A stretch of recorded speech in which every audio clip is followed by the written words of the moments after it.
papayag ako mag-operate ka ng droga sa inyong mga teritoryo. Sa isang kondisyon, 40% ako sa kikitain nyo. Anong nangyayari? Ha? Aray ko, ang sakit! Alma! Ba't mo sinasaktan si Dolores, ha? Kuya, pagsabihan ng babae niya na, sinira niya yung litrato ng anak ko! Sinaksan mo siya ang dahil lang doon? Siya na una! Nakikita ka lang dito. Ako pa rin ang masusunod dito. Kaya kung ako sa'yo, manahimik ka na lang sa bahay na to.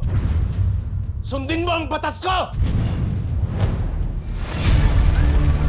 Namiss niyo ba ang maiinit na eksena? Ako nang bahalang dumispatcha sa mga sumisira sa plano natin. Pwede pa kayong manood ng Black Rider. Tatapusin kong paghahari-harian nila. Dahil tapos na ang panahon nila. Mamayang 9:40 p.m. sa GTV.